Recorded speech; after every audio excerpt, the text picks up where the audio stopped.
إن الحمد لله نحمده ونستعينه ونستغفره ونعوذ بالله من شرور أنفسنا وسيئات أعمالنا من يهديه الله فلا مضل له ومن يضلل فلا هادي له وأشهد أن لا إله إلا الله وحده لا شريك له وأشهد أن محمدا عبده ورسوله أما بعد.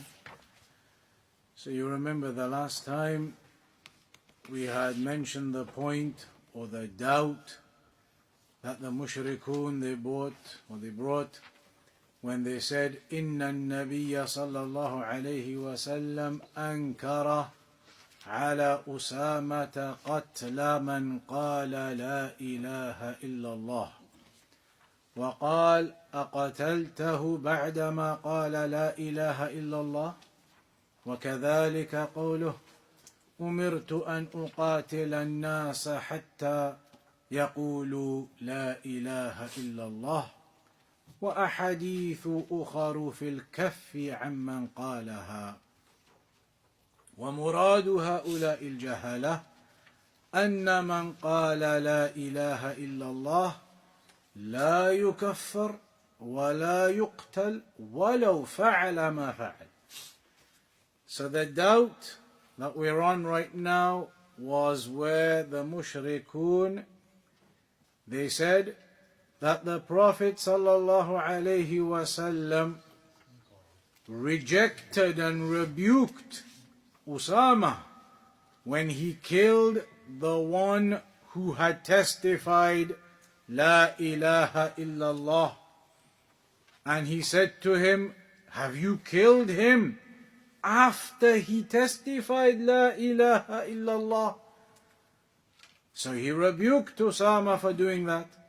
And likewise the statement of the Prophet sallallahu alaihi wasallam that I have been commanded to fight against the people until they say La ilaha illallah.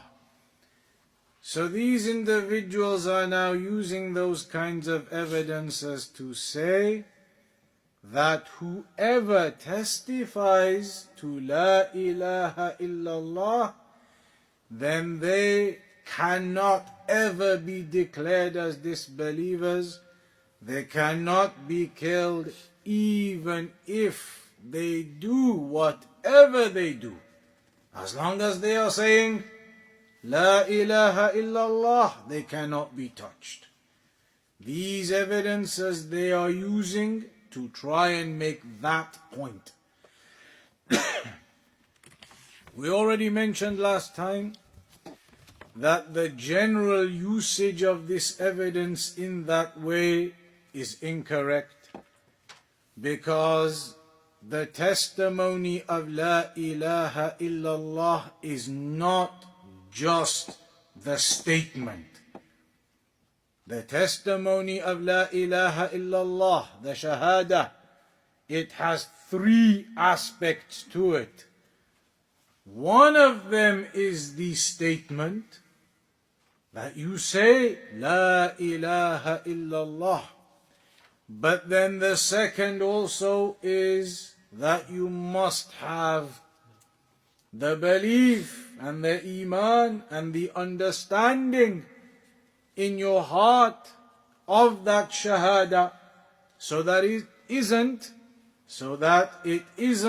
just words that you are saying without believing in them, or words that you are saying without having any understanding of them. So, understanding and belief is a part of it. And thirdly, acting upon it, action, ibadah, worship. You testify that none has the right to be worshipped in truth except Allah. So that means you are now going to single out your worship to Allah alone. You are going to do all of your ibadah to Allah alone, your prayer, your zakat, your fasting, your hajj, You have to do the actions. الَّذِينَ آمَنُوا وَعَمِلُوا الصَّالِحَاتِ. In many places in the Quran, Iman and actions are put together. So the Shahada is the statement, of course, but it is the Iman, the understanding, and the actions with it.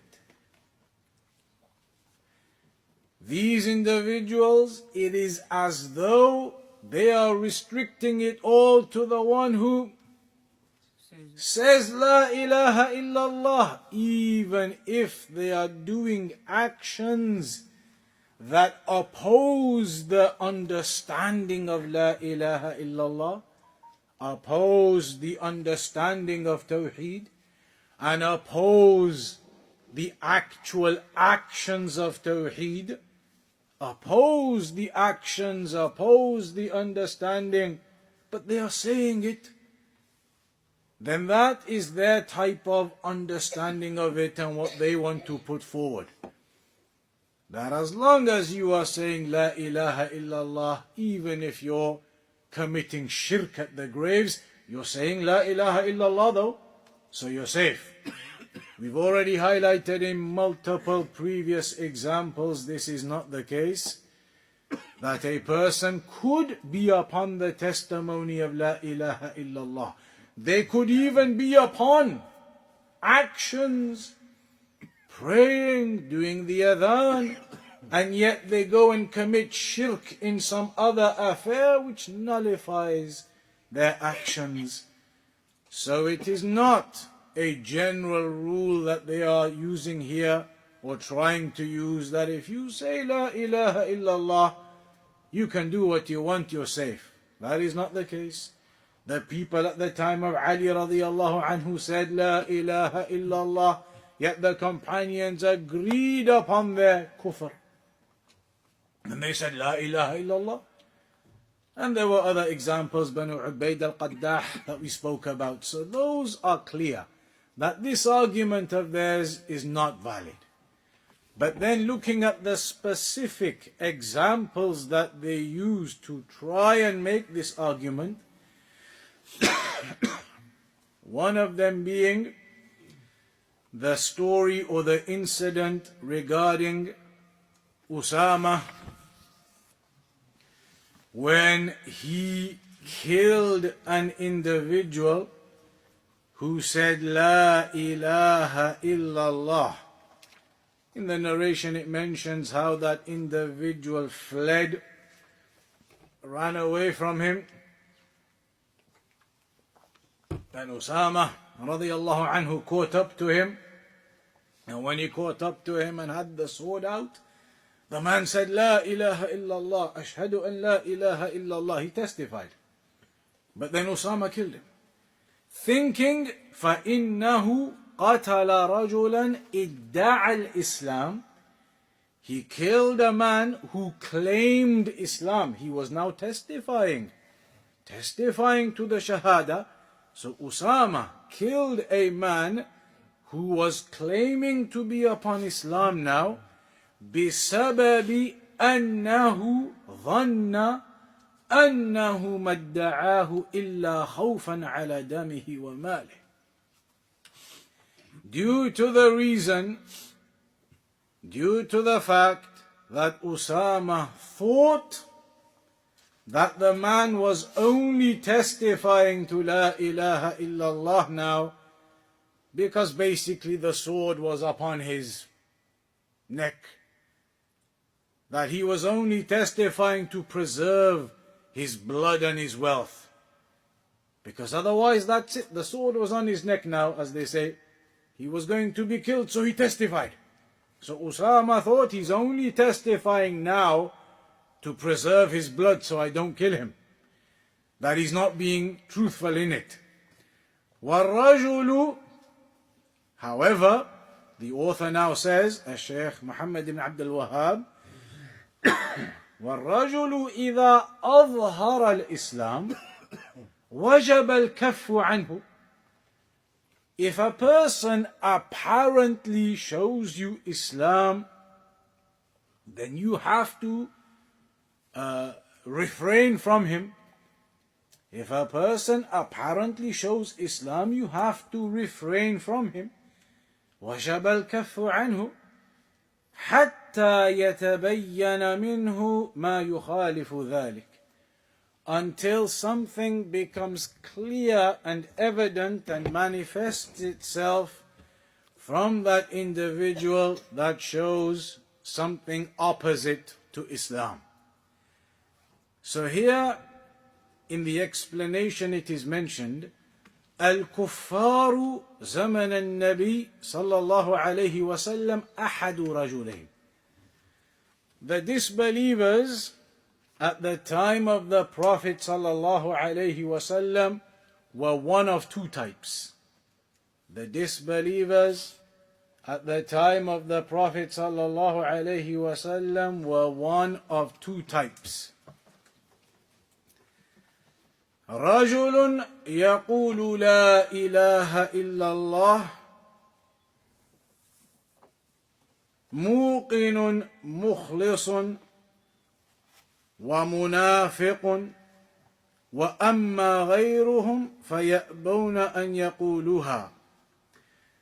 So maybe here it is meaning that people at that time, they were either saying La ilaha illallah sincerely and truthfully. The disbelievers, they were one of two types. Either they became Muslim and they said La ilaha illallah sincerely. Sincerely they said it and they accepted it and they testified and they became Muslim. But the other type of the kuffar were the ones who said it and testified it, but in their hearts they rejected it. The munafiqun.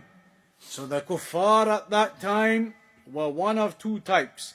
Either they became Muslim and entered into Islam by testifying to the Shahada sincerely.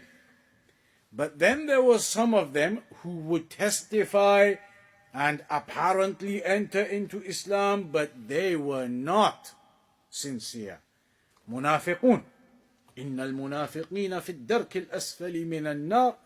As Allah said about them, those munafiqun are in the lowest pits of the hellfire. When is this talking about? في زمن النبي صلى الله عليه وسلم. When? زمن النبي begins from the Nubuwwah, when the Prophet صلى الله عليه وسلم was 40 years old, and then he died at the age of 63. He made the hijrah at the age of 53. So where is this zaman? After the hijrah, in the time of Medina. في زمن النبي الكفار أحد رجلين. The zaman here is in Medina, because before the hijrah to al-Medina, in Mecca, was there nifaq? Why not? There was no reason. The kuffar were in charge. There was no need for anybody in Mecca to pretend to be Muslim. So this is talking about the zaman of al-Madinah. During the time of Medina, in those years, in that decade, the kuffar were one of two types. Either they became Muslim sincerely, so they were testifying sincerely, but there were those who were testifying insincerely. Munafiqun. And then there were others who just didn't accept. Kuffar. The apparent and open kuffar who remained as apparent and open kuffar. And they refused to say the Shahada altogether. قال تعالى إنهم كانوا إذا قيل لهم لا إله إلا الله يستكبرون ويقولون أئنا لتاركو آلهتنا لشاعر مجنون. So this is the third category, the kuffar who just stayed as kuffar, didn't even pretend. Open kuffar refused to say the La ilaha illallah, and it is mentioned in the Quran when it was said to them, say La ilaha illallah. And remember, the kuffar at that time, the mushrikun, the Quraysh, they were Arab, aqhah.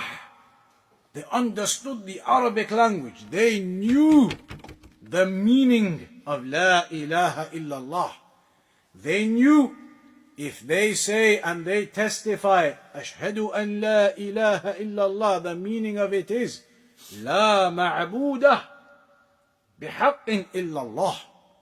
They knew that this means there is no other deity worthy of worship in truth except Allah. They knew that. So they knew if they testify to this, it means the abandonment, the hajr of all of their asnam. They have to abandon all of their deities and idols. They knew that's the meaning of La ilaha illallah. So some of them, they would be arrogant and they refused and they said, وَيَقُولُونَ أَإِنَّا لَتَارِكُوا آلِهَتِنَا لِشَاعِرٍ مَجْنُونَ. Are we going to leave all of our gods for this madman poet? So some were open. وَيُوَضِّحُ ذَلِكَ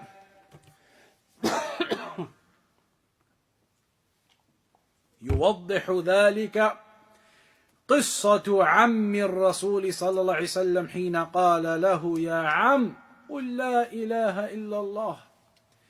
And what clarifies this is the story of the uncle of the Prophet sallallahu alaihi wasallam, Abu Talib,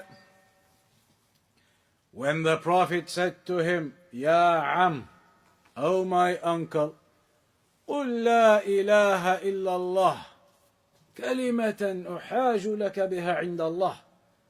Say La ilaha illallah, this speech and this statement, that there will be a defense that can be made for you on the Day of Judgment then, that you died upon tawheed. But then, as we mentioned in a lesson just yesterday, Abu Talib, he refused. There were some mushrikun with him at the time as well. And they said, أَتَتْرُكُ مِلَّةَ أَبِيكَ أو آبَائِكَ. Are you going to leave the religion of your forefathers, Ya Abu Talib? So when the Prophet Mohammed heard the mushrikun saying that to him, he would say, Ya Am, قُل لَا إِلَهَ إِلَّا اللَّهِ. The mushrikun would say, when they heard the messenger say that, أَتَتْرُكُ مِلَّةَ أَبِيكَ. Are you going to leave the religion of your forefathers? So at the end, what happened?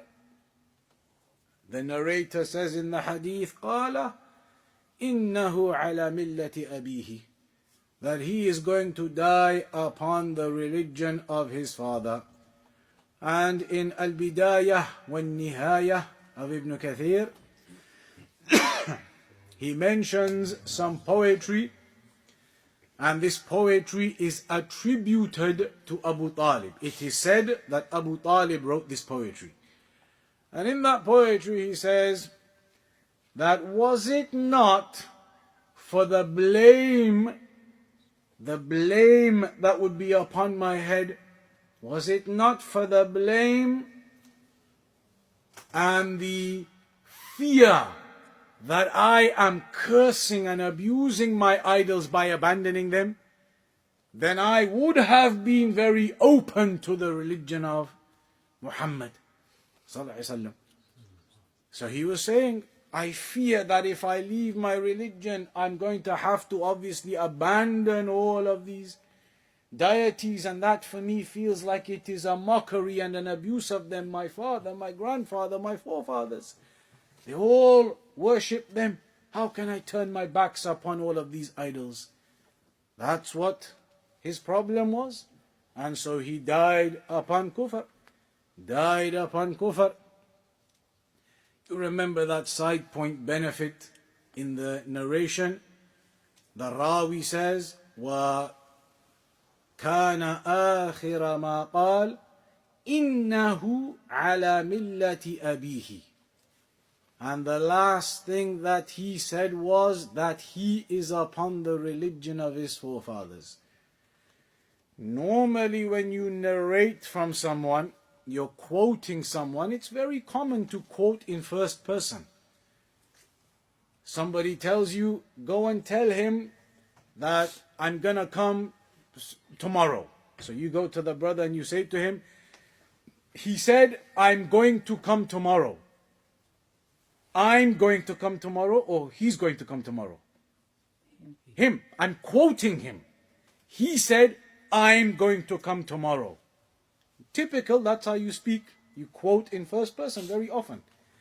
In the narration, the narrator didn't do it. He didn't say, and the last thing Abu Talib said was, I am going to die upon the religion of my forefathers. Because Abu Talib, the way he would have said it was, I am going to die upon the religion of my forefathers.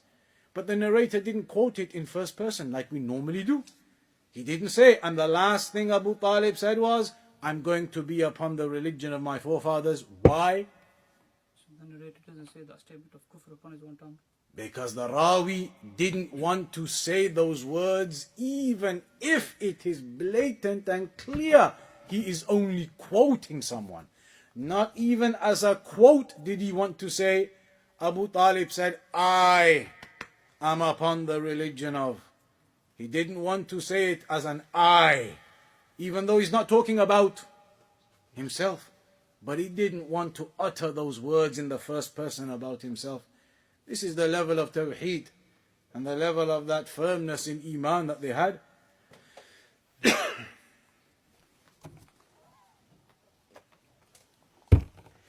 So then, وَالرَّجُلُ إِذَا أَظْهَرَ الْإِسْلَامِ. And if a person made apparent that he is upon Islam, he testified to La ilaha illallah, وَجَبَ الْكَفُّ عَنْهُ. You have to refrain from him, because you don't know which of the two types he is. You don't know if he is from the type who has sincerely said it, or if he's from the type who is a munafiq. You don't know. So if somebody declared it, declared their entrance into Islam, then you have to refrain from them. You cannot say, no, I'm making the judgment, I know in his heart he's not, and you can't do that. So if they claimed it and declared it, then you leave that affair as it is. حَتَّى يَتَبَيَّنَ مِنْهُ مَا يُخَالِفُ ذَلِكَ. Until something occurs from him that makes it obvious he's not upon Islam. Until something occurs from him that is obvious that he's upon shirk. يعني الحكم الشرعي. This therefore means that the Islamic ruling upon somebody who testifies to La ilaha illallah is that أنه لا يقتل. You can't kill that person and claim that he's being a munafiq. He's saying La ilaha illallah, you have to take it as it is. ويجب الكف عنه ما دام في حالة يحتمل أن يكون صادقا ويحتمل أن يكون كاذبا حتى يتبين منه ما يخالف ذلك. So in that case, you have to stop. You can't proceed and make a judgment upon him when there is a possibility he is being completely sincere. You can't make the judgment upon him that he's not when there's an absolute possibility he is being completely sincere. So you have to leave it off until and if something becomes very clear and apparent from him that he's definitely from the category of the munafiqun. He's not upon tawheed, he's upon shirk, etc. And it's mentioned in the Quran where Allah stated, يَا أَيُّهَا الَّذِينَ آمَنُوا إِذَا ضَرَبْتُمْ فِي سَبِيلِ اللَّهِ فَتَبَيَّنُوا. That, O you who believe, when you go out in battle in the path of Allah, then فَتَبَيَّنُوا, clarify. Be upon clarity. Be upon clarity meaning in distinguishment of who the kuffar actually are and the one who has declared himself upon tawheed, upon the shahada. أي فتثبتوا. فالآية تدل على أنه يجب الكف عنه والتثبت. So that ayah therefore indicates that you have to clarify and establish the fact that you have to refrain from him and determine what the situation is. Then you cannot just say, no, I think he's being upon nifaq in that statement. You cannot. You have to stop now and clarify and determine the situation. فَإِن تَبَيَّنَ مِنْهُ, and if you do that and it becomes clear, تَبَيَّنَ مِنْهُ بَعْدَ ذَلِكَ مَا يُخَالِفُ الْإِسْلَامِ قُتِلْ. If then, when you are holding back now and examining, in that period of examination and analysis, it then becomes clear that he is upon a method or doing things and upon a way and a practice which opposes Islam, then the ruling can be made upon him and then he can be killed. لِقَوْلِهِ, and of course that is for the ruler, لِقَوْلِهِ فَتَبَيَّنُوا, due to the statement of Allah, and clarify, be certain, distinguish, determine, وَلَوْ كَانَ لَا يُقْتَلْ إِذَا قَالَهَا لَمْ يَكُنْ لِلتَّثَبُّتِ مَعْنَى. And if he was to be killed, وَلَوْ كَانَ, if he was not to be killed when he says it, لَمْ يَكُنْ لِلتَّثَبُّتِ مَعْنَى. Meaning, when that person now states La ilaha illallah, if the ruling was now that this person is immune, that's it, he can't be touched now, he has said La ilaha illallah, that's it, finished, he's upon Islam, you can't look at him anymore now. If that was the case, closed case now, it's a closed case now, then why did Allah subhanahu wa ta'ala say afterwards, فَتَبَيَّنُوا, then clarify and establish the reality. They have said La ilaha illallah, and Allah is saying, then hold back and clarify the reality. Meaning afterwards, these people who are claiming La ilaha illallah, they may be sincere, but if you analyze the affair and you examine and you see that they are actually upon shirk and nifaq, then in that case, after this clarification, they can be judged upon. They can be judged upon. And they may be killed as apostates or killed as whatever the ruling and affair is made. Meaning once you clarify, a judgment can still be made upon them. If a judgment could no longer be made upon them at all once they say La ilaha illallah, then Allah wouldn't have told us to clarify the affair in those regards. That's what he means here. The ayah is saying, when you go out in the path of Allah, clarify, determine, analyze. Some of them who say La ilaha illallah, it may become clear that they're actually upon shirk. Then in that case, the judgment can be made upon them. So the ayah is refuting the claim of the mushrikun. The claim of the mushrikun was, once you say La ilaha illallah, it's a closed case. But the ayah is telling us, no. If you say La ilaha illallah and then it becomes clear that you are upon something which opposes tawheed and Islam, then the judgment can be made upon you. The case is opened against you. So that is a clear refutation of the claims and the understandings of these mushrikun, trying to use these stories of Usama and these ayat, because the ayat are telling us clarification is needed. فَالنَّاطِقُ بِالْإِسْلَامِ إِنْ قَامَتِ الْقَرَائِنُ أَنَّهُ إِنَّمَا قَالَ ذَلِكَ لِيَسْلَمْ مِنَ الْقَتْلِ فَإِنَّهَا تَدُومُ عِصْمَتُهُ حَتَّى يَتَبَيَّنَ مِنْهُ مَا يُخَالِفُ ذَلِكَ فَإِنْ تَبَيَّنَ مِنْهُ مَا يُخَالِفُ ذَلِكَ قُتِلَ. So the person who testifies to La ilaha illallah, if there are other factors, the qara'in, there are other factors involved which indicate that he's only saying that to preserve his blood. There are factors indicating it. This is the tabayyanu, clarify. if there are, upon clarification, factors determining that he's only saying that to protect his blood, then his safety continues up until that clarification becomes clear. And if it becomes clear that he is in opposition to al-Islam, to tawheed, then in that case he can be killed. So they cannot use the story of Usama radiallahu anh as an example.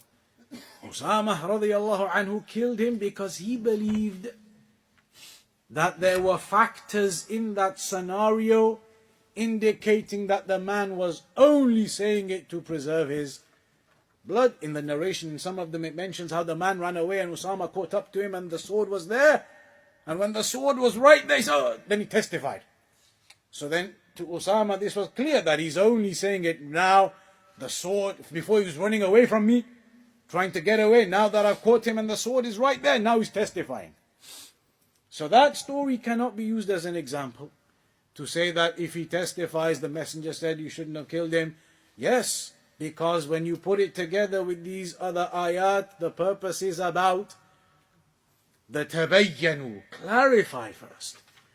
So once clarification occurs and it becomes clear, then you can kill that person and you can make the judgment upon him.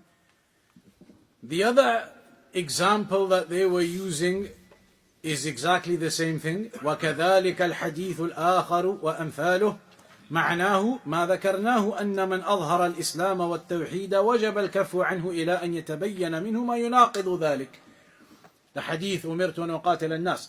That those narrations and others like them, their meaning is what we've just mentioned before. If somebody openly declares Islam, then you have to refrain from them, hold back from them, until if something becomes clear from them that they are opposing al-Islam, they are opposing tawheed, they are upon their shirk still, then the ruling and judgment can be made upon them. So really you have three scenarios when somebody takes the shahada. One is أن يعرف هناك ثلاث صور أن يعرف أنه حينما نطق بها عمل بها فهذا لا يقتل طبعا. The one, it is known from him that when he uttered the shahada, he acted upon it. He's upon it, acting upon it. Then obviously that person is not killed. He said the shahada, he's acting upon it. Secondly, أن يشك في حاله ولو يظن أنه متعوذ فقط فهذا أيضا لا يقتل. Secondly, someone takes the shahada and you doubt his affair, that maybe he's only doing it to preserve himself. But in that case also you cannot kill him. And that's why Usama was rebuked. You cannot kill him in that case either though.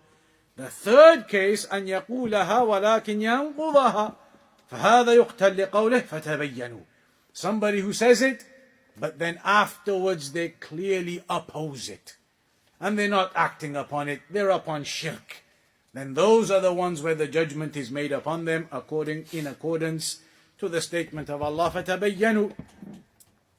وَالدَّلِيلُ عَلَى هَذَا, and the evidence for this, أن رسول الله صلى الله عليه وسلم الذي قال أقتلته بعدما قال لا إله إلا الله وقال أمرت أن أقاتل الناس حتى يقولوا لا إله إلا الله هو الذي قال في الخوارج أينما لقيتموهم فاقتلوهم لئن أدركتهم لأقتلنهم قتل عاد مع كونهم من أكثر الناس عبادة وتهليلا حتى إن الصحابة يحقرون صلاتهم عندهم وهم تعلموا العلم من الصحابة. The evidence upon all of what we're saying here, that somebody could say the La ilaha illallah, declare themselves, testify to it, and that you then have to hold back. But the tabayyanu, that point of analysis and clarification remains. Meaning that afterwards, if that same person who was testifying is now seen and known to be upon shirk, then the case is opened against him again. And that is known because The Prophet sallallahu alayhi wasallam, yes, he said to Usama, you killed him after he said La ilaha illallah, which indicates what the ignorant ones were saying, that it's nothing to do with what you people are talking about, it's just that somebody says La ilaha illallah. The messenger just said, he said La ilaha illallah, you killed him after that. And the other one, that I've been told to fight against the people until they say La ilaha illallah. The Prophet said those two statements, and they seem to indicate that it's just about saying the Shahada. But the messenger also said to us, and this is the point, when you want to understand the Sunnah, you have to understand it all together. If you want to understand a hadith, you have to do the jam' of the turuq. You have to look at all of the versions of the narration and then try to work out the reality of the final narration. The Sunnah, you want to understand something the messenger said, then you have to put it together with all of the other statements. The Sunnah has to be understood together. So the messenger said these two narrations, which indicate it's just about saying it. But then there are other narrations from the messenger himself too, which tell us and clarify to us the context of all of this. And an example of those other narrations is about the Khawarij. The Prophet ﷺ said about the Khawarij, wherever you come across them, kill them. And if I come across them, then I will kill them like the killing of Ad. And this is about the Khawarij. Not only were they testifying to La ilaha illallah, they were upon a great deal of worship and ibadah. The companions, as-Sahaba, يحقرون صلاتهم عندهم. They used to think, the companions used to think that how much prayer they do is nothing compared to the Khawarij. They used to belittle their own worship in comparison to the Khawarij. The Khawarij upon that level of ibadah and worship, and yet the messenger said about them that they can be killed, they are to be killed, and he will kill them because of their oppositions, and the other affairs will come to in other books later, inshaAllah. But due to their errors in certain parts, which then nullify other parts. Of course, there is with the Khawarij a greater discussion as well regarding them. Are they all kuffar? Are they not kuffar? And some of the scholars, yes, kuffar, they've said about them. So here the point being, that narration, the Prophet ﷺ is telling you about the killing of people who are testifying to La ilaha illallah. Not only that, but they're great in their worship apparently. And the companions belittle their own worship, yet the Prophet is telling you, I will kill them, like the killing of Ad, even though they were upon all of that. So that now gives you more of a context. There's no such thing of this understanding, whoever says the Shahada, that's it, the messenger is telling us that's it. No, he is not. This other narration is clarifying and highlighting a context to the affairs. That yes, whoever says La ilaha illallah, you refrain. But if they now fall into oppositions against tawheed to the level that it exits them from the fold of Islam, then the judgment is made and the case is opened against them. Like the Khawarij, say La ilaha illallah, but then they went into certain beliefs and certain types of aqidah and certain actions that exited them from that fold. And so then the case was opened against them and the judgment was made against them, even though they were testifying to La ilaha illallah. فالخوارج يقولون لا إله إلا الله ويزيدون على قول لا إله إلا الله فلم تنفعهم لا إله إلا الله. But this statement did not benefit the Khawarij. ولا كثرة العبادة, neither doing lots of worship, ولا ادعاء الإسلام, neither claiming Islam, لما ظهر منهم مخالفة الشريعة, when it became clear that they are in opposition to the Sharia. فتبين أن مراد النبي صلى الله عليه وسلم بقوله أقتلته بعدما قال لا إله إلا الله أنه ليس كل من قال لا إله إلا الله لا يكفر ولا يقتل، فقولهم إن من قال لا إله إلا الله لا يكفر ولا يقتل ولو فعل ما فعل من عظيم جهلهم. فكل إنسان ينظر في نصوص الشرع أو ينظر في نصوص الشرع فإنه موجود كثير ممن يقتل وهو يقول لا إله إلا الله، ومن قال خلاف ذلك فليس من أهل العلم بوجه. So this highlights that when the messenger said to Usama, you killed him after he said la ilaha illallah, did not mean an overall complete and absolute rule that anybody who says la ilaha illallah, that's it, they're safe.